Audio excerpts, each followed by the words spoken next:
Hey guys, Dennis here, Muddy Water Search and Recovery.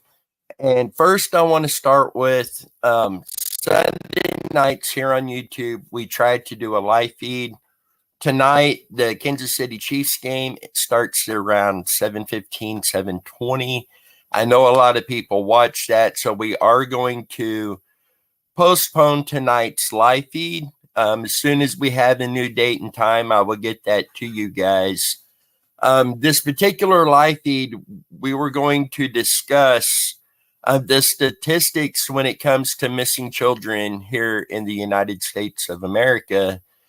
And so I wanted to go ahead and get a video out to you guys where I kind of go over some of these statistics. And then when we do the live feed, we will break these numbers down. So let's go ahead and jump into this.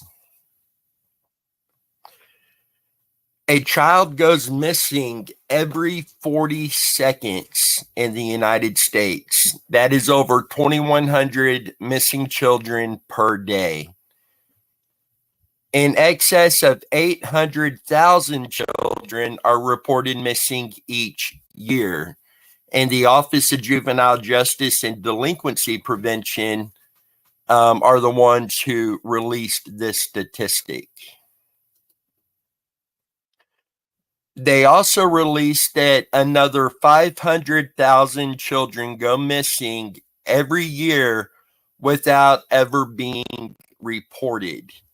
That is an insane high number right there. A scary high number.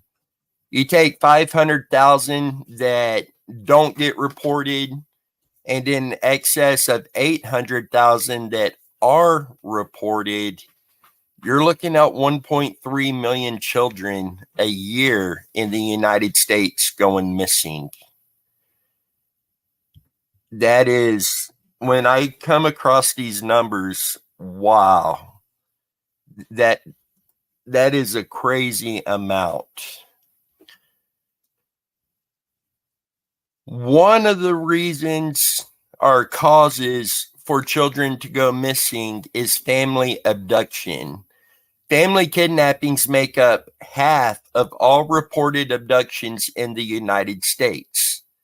Family abduction is typically committed by parents, and it involves a significantly higher proportion of female perpetrators when compared to other kidnapping offenses. Children under the age of 6 are most frequently targeted for family abductions, and those often occur in the midst of divorce or child custody battles between parents. Family abduction poses unique issues for law enforcement, as the child may be unwilling to leave his or her abductor, and other family members may be involved in concealing and aiding the abducting parent. This again goes to show that when it comes to divorce, when it comes to custody battles, the victims in all of this are the children. And these numbers help confirm that. Non-family abductions include kidnappings committed by acquaintances as well as strangers. Acquaintance abductions make up 27% of all child abductions and is committed by a disproportionately high number of juvenile offenders. Acquaintance abductions also have the highest number of female and teenage victims and is often associated with other crimes such as sexual or physical assault. Abductions committed by strangers typically occur in outdoor locations. Stranger abduction is most likely to involve a firearm when compared to the other types of abduction and is associated with sexual assault in female victims and robbery in male victims. Now, we have had some Amber Alerts recently that was family abduction, that did involve firearms. One of them involved both a firearm and a knife, but the armed abduction is typically seen, according to this statistic, with stranger abduction. Acquaintance kidnapping involves a comparatively high percentage of juvenile perpetrators and has the largest percentage of female and teenage victims. It is more associated often with other crimes, especially sexual or physical assault. It occurs at homes and residences and has the highest percentage of injured victims. Stranger kidnapping victimizes more females than males, occurs primarily at outdoor locations, victimizes both teenagers and school-age children, is associated with sexual assaults in the case of girl victims and robberies in the case of boy victims, although not exclusively so, and is the type of kidnapping most likely to involve the use of a firearm. Runaway. Children who run away and become homeless is a serious and pervasive issue. 1 in 7 children between the ages of 10 and 18 will run away from home, and young people between the ages of 12 and 17 are at greater risk to become homeless than adults. 75% of runaways are female between 75% of runaways are female, and between 6 and 22% of homeless girls are pregnant. Between 20 and 40% of young people who run away from home identify as part of the LGBTQ community. Half of all runaways report escaping physical abuse in the home, while 38% escape emotional abuse, and 17% acknowledge being subject to sexual abuse by a family or household member. Children who run away from home face greater risk of anxiety, depression, suicide, poor health, and low self-esteem, and are more likely to be forced into prostitution, drug sales, and other illegal activities. Now, one thing that I've noticed is oftentimes when it is a juvenile that has gone missing, law enforcement categorize them or classify them as missing runaway, a lot of times missing endangered runaway. Personally, I do not like that classification. We all know it happens and children do run away, but there have been so many cases that was classified as a runaway that turns out to be something completely different. So I don't like that classification immediately going out on flyers on missing children, but you know, they absolutely do run away, and it puts them at greater risk of other things happening. Physically and or mentally disabled children.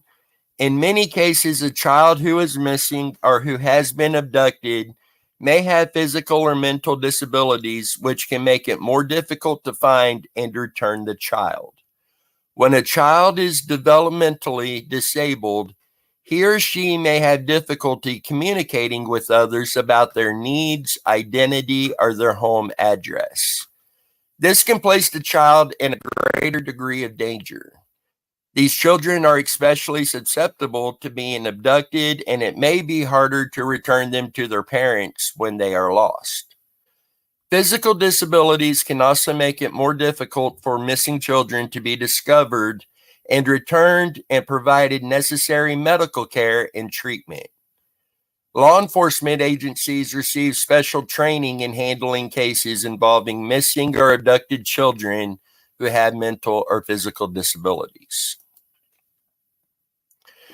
The U.S. Department of Justice reports 797,500 children younger than 18 years of age were reported missing in a 1-year period of time studied, resulting in an average of 2,185 children being reported missing each day. Out of those, 203,900 children were victims of family abductions.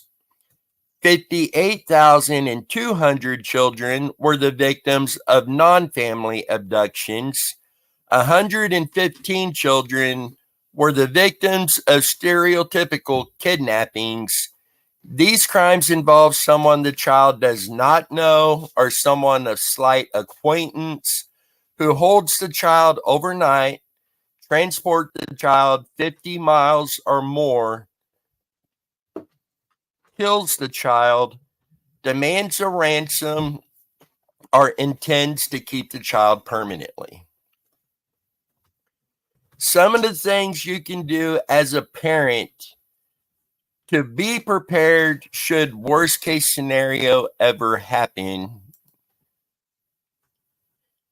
is you can keep a complete description of your child on hand, take color photographs of your child every 6 months, have your dentist prepare and maintain dental charts for your child and be sure they are updated each time an examination or dental work is performed. Know where your child's medical records are located. Arrange with your local law enforcement agency to have your child fingerprinted and keep the fingerprints in a safe and easily accessible place. And keep a DNA sample from your child, like an old toothbrush, in a brown envelope, licked closed by your child, stored at room temperature in a dry, easily accessible place that is far away from heat. I know that's something that none of us want to think about, but it is something we should all be concerned about. When you're talking 1.3 million potentially children going missing every single year, it's not only something that we as parents should be doing, it's something we should be advocating other parents to do as well to ensure all of our children are safe.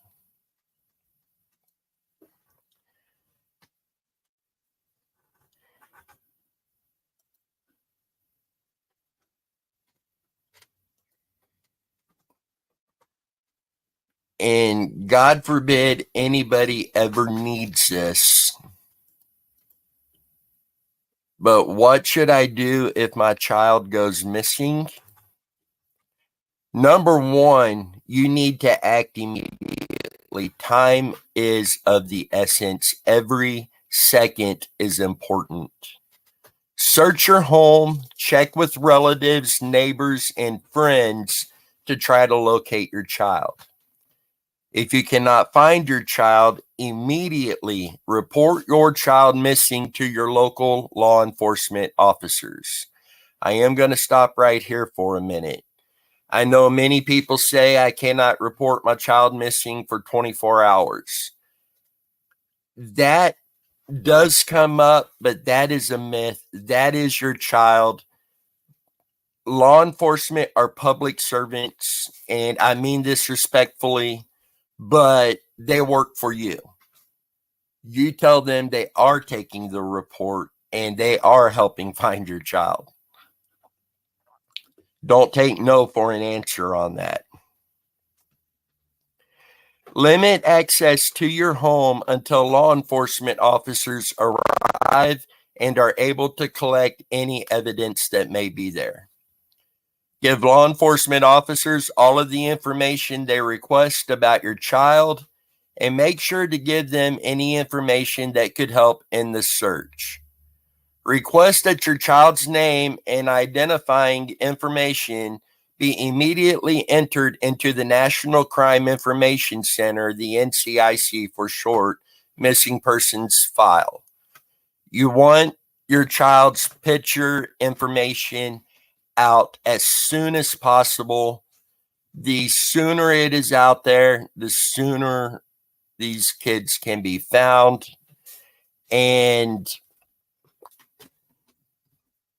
as a parent, I would demand that an active Amber Alert goes out. We will get into the Amber Alert system at a later date and go over that again. But that is something you should push for very, very hard as well. So these are just some of the statistics that are out there.